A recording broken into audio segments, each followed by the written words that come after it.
आजच्या आपल्या कार्यक्रमाला उपस्थित महाराष्ट्राचे मुख्यमंत्री, आपल्या सगळ्यांचे लाडके नेते आदरणीय देवेंद्रजी,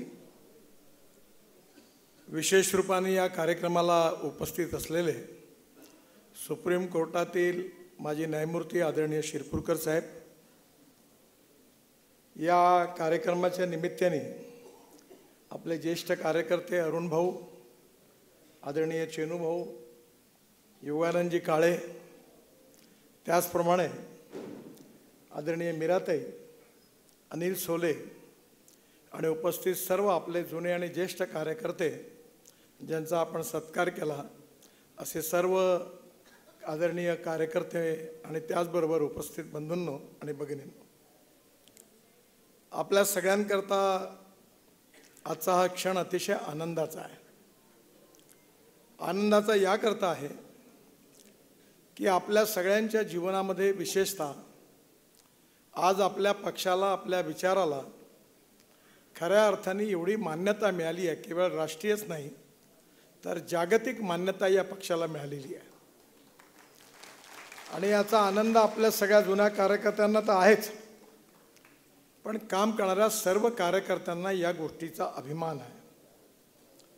पण हे यश जे पक्षाला मिळालेलं आहे, हे यश सहज प्राप्त झालेलं नाही आहे.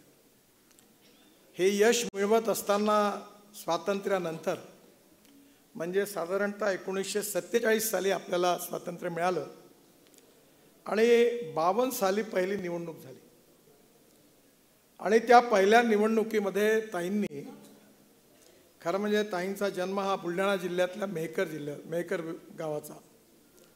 त्यांचे वडील अतिशय मोठे सामाजिक कार्यकर्ते होते आणि त्या घरामध्येच त्यांच्यावर त्यावेळी देशभक्तीचे संस्कार झाले. विशेषतः त्या सगळ्या संस्कारातून त्या जेव्हा नागपूरला आल्या तेव्हा ताईंचे पती सगळ्यांना, त्यांना सगळेजण रावसाहेब म्हणून संबोधायचे. आणि त्यावेळी ताईंनी त्या RTOमध्ये होते, सरकारी कर्मचारी होते. खूप श्रीमंत परिवारात अशी स्थिती नव्हती, पण त्या परिस्थितीमध्ये ताईंनी जनसंघाच्या कार्याची धुरा आपल्या खांद्यावर घेतली आणि अतिशय प्रतिकूल परिस्थितीमध्ये ताईंनी त्या काळामध्ये जनसंघाचं काम वाढवण्याचा प्रयत्न केला. हा काळ किती प्रतिकूल होता याचा अनुभव आज समोर आपण ज्या कार्यकर्त्यांचा सत्कार केला त्यांनी अनुभवला आहे. मलाही थोडा बहुत तो अनुभवायला मिळाला. विशेषतः 1977 साली जनता पार्टीच्या चिन्हावर जेव्हा निवडणूक लढवल्या गेली होती, त्यावेळी अर्ध्या नागपूरमध्ये सायकल रिक्षावर किंवा ऑटो रिक्षावर जनता पार्टीला मत द्या असं म्हणणारा रिक्षा घेऊन अनाऊन्समेंट करायला मी त्यावेळी फिरायचो. अण्णाजी मेंढजोगे आमच्या पूर्व नागपूरचे प्रमुख होते, बळवंतराव ढवळे होते, छोटूभैया धाकरस होते. आणि ज्यावेळी रिक्षा घेऊन निघायचो त्यावेळी अनेक लोक म्हणायचे की मी काही जात नाही याकरता म्हणायचे की तो रिक्षा घेऊन गेल्यानंतर रस्त्यावर लोक गोटे मारायचे आणि पोस्टर फाडून टाकायचे. म्हणजे जनसंघाबद्दल गैरसमजुतीमुळे आणि त्या काळातल्या राजकारणात जो विद्वेष निर्माण केला होता, गांधीजींचे खुनेपासून अनेक अपप्रचार त्या काळात झाला आणि त्याचं प्रत्यंतर असं होतं की लोकांमध्ये जनसंघाबद्दलचा एक रोष होता. एक प्रतिकूल परिस्थिती होती आणि या परिस्थितीमध्ये टिकणं खूप कठीण होतं. पण या परिस्थितीमध्ये ताईंसारख्या कार्यकर्त्या या झोपडपट्टीमध्ये जाऊन लोकांची सेवा करून, त्यांची कामं करून त्यांनी जनसंघाचा दीप त्या काळात खऱ्या अर्थाने नागपूर शहरात प्रज्वलित ठेवण्याचं काम अतिशय प्रतिकूल काळात ताईंनी केलं. आज ताईंच्या बरोबरच्या काही कार्यकर्ते आहेत. आपण या पहिल्या लाईनमधल्या या सगळ्या कार्यकर्त्यांचा सत्कार केलेला आहे, पण खऱ्या अर्थाने मला स्मरण होत आहे की त्यातले अनेक कार्यकर्ते आज नाही आहेत.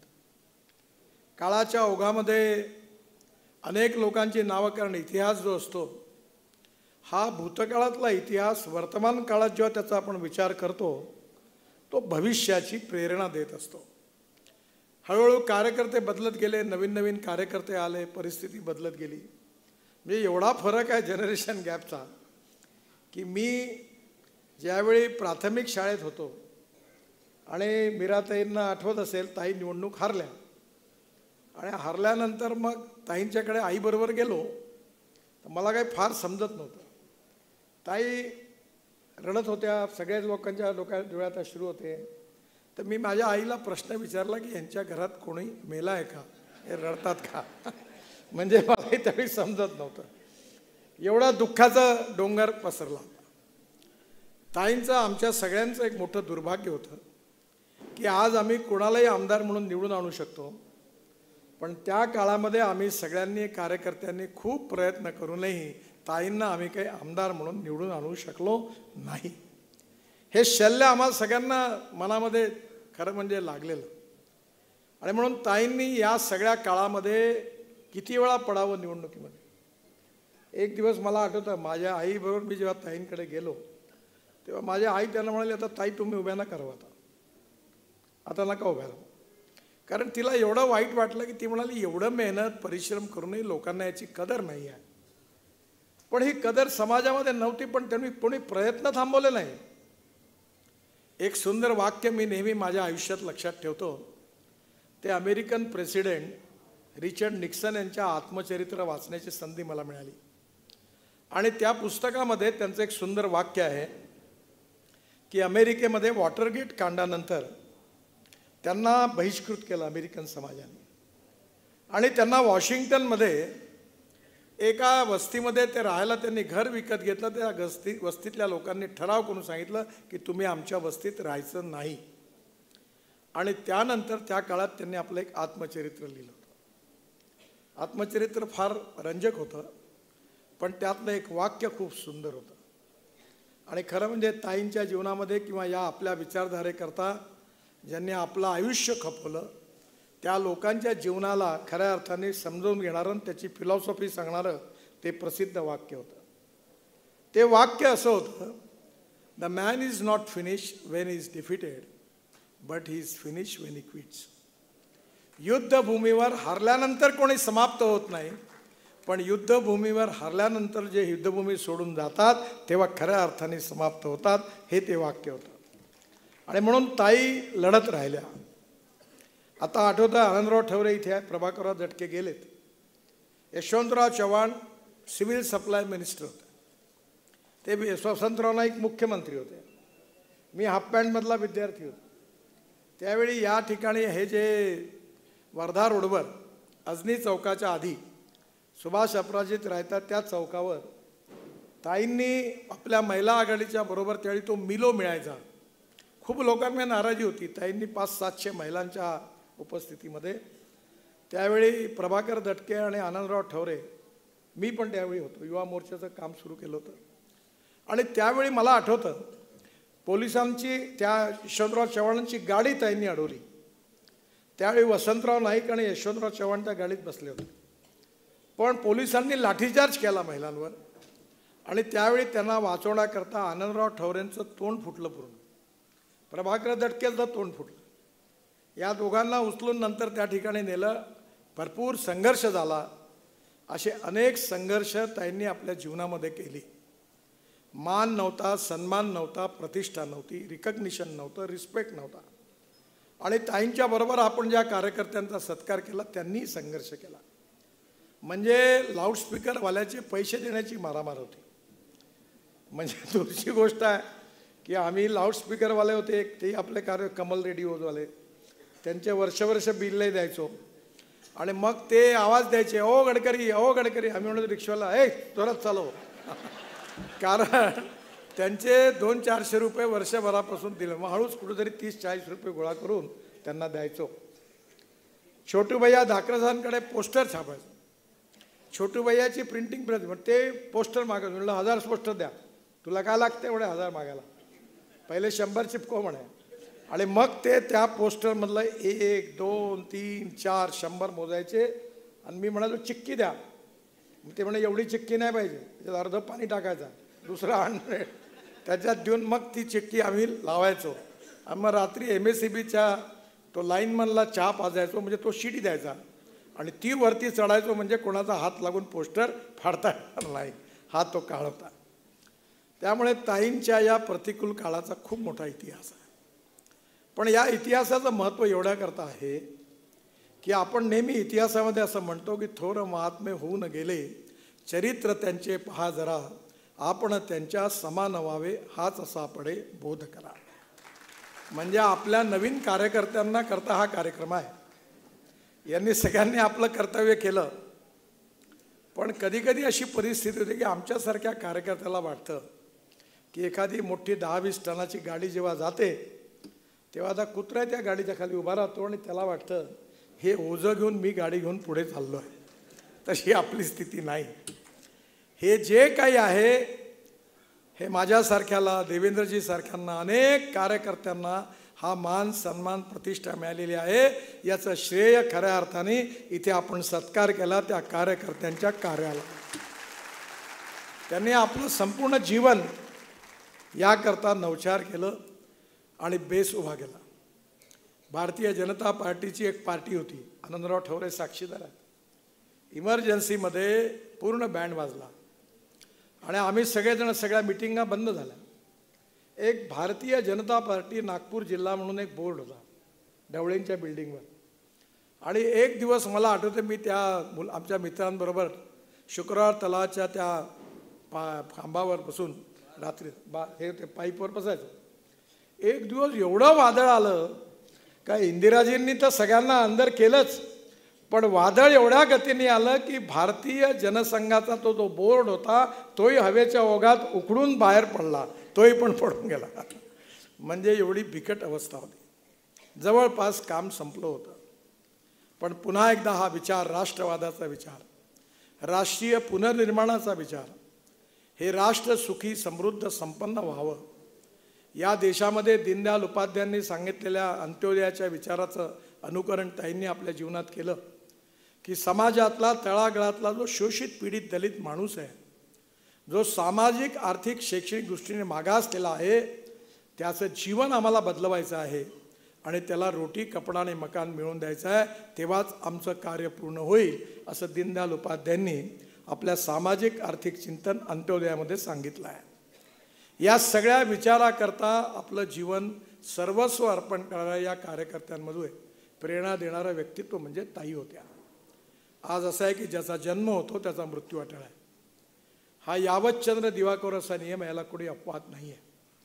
पण लोकमान्य टिळकांनी असं सांगितलं आहे की एखादा माणूस हा त्याच्या जीवनात जगला किती यापेक्षा जीवन जगला कसा आहे महत्त्वाचं आहे. आणि म्हणून ताईंचं हे संघर्षमय जीवन ही आम्हा सर्व कार्यकर्त्यांची प्रेरणा आहे.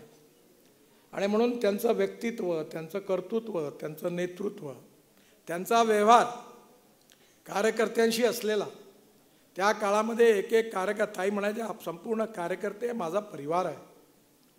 ताईंनी जेवढं प्रेम मीराताईंवर केलं, जगदीशजींवर केलं, तेवढंच प्रेम ताईंनी आपल्या प्रत्येक कार्यकर्त्यावर केलं. हे त्यांची विशेषता. आणि म्हणून मला तर माझ्या आईमुळे ताईंच्या प्रत्येक कार्यक्रमामध्ये लहानपणी जवळून मला बघण्याची संधी मिळाली आणि ते सगळं मला पाहायला मिळालं. आणि म्हणून आज आपण हे खरं म्हणजे आज शताब्दी समारोहाची सांगता आहे. आमच्या सगळ्यांची इच्छा आहे की ताईंच्या नावाने काहीतरी मोठं स्मारक झालं पाहिजे. एक मोठा हॉल आम्ही बांधायचं ठरवलेलं आहे. थोड्याशा अडचणी दूर झाल्या की बालजगतच्या बाजूला 600-700 लोकांचा मोठा हॉल ताईंच्या नावाने त्या ठिकाणी निर्माण करायचा आहे. आणि ताईंनी विशेषतः दीनदयाल शोध संस्थानाच्या माध्यमातून बालमनावर संस्कार करून भविष्यातली पिढी निर्माण केली पाहिजे, त्याकरता त्यांच्यावर उत्तम संस्कार केले पाहिजे, याकरता ताईंनी तळमळीने बालजगत उभं केलं. देवेंद्रजी हे बालजगतच्या पहिल्या बॅचचे विद्यार्थी होते. त्यांचा फोटो आहे तिच्यात. आणि त्यामुळे देवेंद्रजी सारख्या अनेक लोकांवर त्या काळामध्ये देशभक्तीची गीतं शिकवणं, खेळाबद्दलची त्यांना गोडी लावणं, चांगल्या कथा वाचायला देणं आणि त्यातून भविष्यातली पिढी निर्माण करणं हे खूप महत्त्वाचं आहे. आमच्या लहानपणी निलसिटी शाळेमध्ये ब.म. पुरंदरेंचे 10-10 दिवस शिवाजीवरची भाषणं मी ऐकायचो. त्यानंतर प्रभावती राजेंची भाषणं ऐकायचो, बाळशास्त्री हरदासांची भाषणं ऐकायचो. अनेक मोठे मोठे लोक ऐकते आणि त्यांची भाषणं रात्री ऐकायचो. आणि त्या भाषणातून ऐकल्यानंतर मनामध्ये एक प्रेरणा निर्माण व्हायची. हे प्रेरणादायी व्यक्तिमत्व म्हणजे ताई आहेत. आज आपण ताईंना आदरांजली वाहूया. पण नवीन कार्यकर्त्यांनी हे लक्षात ठेवलं पाहिजे की आपल्याला मिळालेलं यश हे आपलं नाही आहे. या विचाराकरता बापू महाशब्द आज आपल्यामध्ये नाही आहे. ते आपल्या संघाचे उत्तम स्वयंसेवक होते, तरुण भारत पत्रकार होते. त्यांनी एक सुंदर गीत लिहिलं जे आजही प्रसिद्ध आहे. असू आम्ही सुखाने पत्थर पायातील, मंदिर उभविणे हेच आमुचे शील. इतकं सुंदर गीत आहे की आम्हाला या पायव्यात गाडून घ्यायचं आहे, कारण भव्य मंदिर या देशाचं निर्माण झालं पाहिजे. ही भावना, हा विचार मनामध्ये ठेवून संघाच्या रूपाने अनेक स्वयंसेवकांनी, प्रचारकांनी, जनसंघाच्या रूपाने अनेक कार्यकर्त्यांनी आणि मग भारतीय जनता पार्टीच्या रूपाने अनेक कार्यकर्त्यांनी देशाकरता, समाजाकरता आणि या देशाचं आणि समाजाचं परिवर्तन करणाऱ्या या विचाराकरता आपलं आयुष्य समर्पित केलेलं आहे. ते व्यर्थ जाता कामा नये. त्यांचं जे स्वप्न होतं की जे आत्मनिर्भर भारत बनला पाहिजे, विश्वगुरू बनला पाहिजे, सुखी समृद्ध संपन्न भारत बनला पाहिजे, हे त्या सगळ्यांचं स्वप्न होतं. आणि म्हणून मोदीजींनी पण नेहमी हे उद्दिष्ट आपल्या सगळ्यांसमोर ठेवलं आहे. आणि ते गाव, गरीब, मजदूर, शेतकऱ्याचं कल्याण करून आपल्या देशाला विश्वगुरू बनवण्याचं या सगळ्या कार्यकर्त्यांनी जे कष्ट घेतले त्याकरता ते स्वप्न पूर्ण करण्याची आपली जबाबदारी आहे असं समजून आपल्या सर्व कार्यकर्त्यांनी निस्पृह आणि निस्वार्थी भावनेने आपल्या विचारधाराकरता आणि संघटनेकरता काम केलं पाहिजे. मला असं वाटतं की म्हणून या शताब्दी समारोहाचा हा सांगता कार्यक्रम आपण या ठिकाणी केला. आणि मुद्दामून आग्रहाने या सगळ्या विचार यत्नामध्ये, राष्ट्रीय पुनर्निर्माणामध्ये ज्यांचा ज्यांचा सहभाग होता, ज्यामुळे आज आपल्याला हे चित्र बघायला मिळालं, त्या सगळ्यांचा आपण आशीर्वाद घेतला, त्यांना वंदन केलं आणि त्यांच्या कार्याबद्दलची आपल्या मनात असणारी उत्कट भावना व्यक्त करून आपण धन्यवाद शब्द तर बरोबर नाही आहे, पण त्या सगळ्यांची अपेक्षा हीच आहे की हे जे भविष्यात आपण काम करणार आहोत ते स्वप्न उराशी बाळगून आपण सगळ्यांनी पूर्ण केलं तर ती खऱ्या अर्थाने ताईंकरता योग्य आदरांजली होईल. कारण त्या असंच जीवन जगल्या. त्या दृष्टीने आपण सगळ्यांनी, विशेषतः वर्तमान काळातल्या कार्यकर्त्यांनी अंतर्मुखून विचार करून त्या दृष्टीने पुढे काम करतील सगळेजण असा मला विश्वास आहे. पुन्हा एकदा अरुणभाऊ आले, चेनूभाऊ आलेत, योगानंदजी काळे आहेत, आपल्या इथे सगळे प्रमुख लोक कार्यकर्ते आहेत. या सगळ्यांबरोबर काम करण्याची मला संधी मिळाली. यातले अनेक कार्यकर्ते अजूनही काम करतात.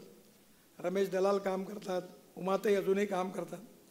परमेश्वर कृपेने काही जणांच्या प्रकृत्या थोड्या चांगल्या आहेत, काही जण बिचारे आज येऊ शकत नाही.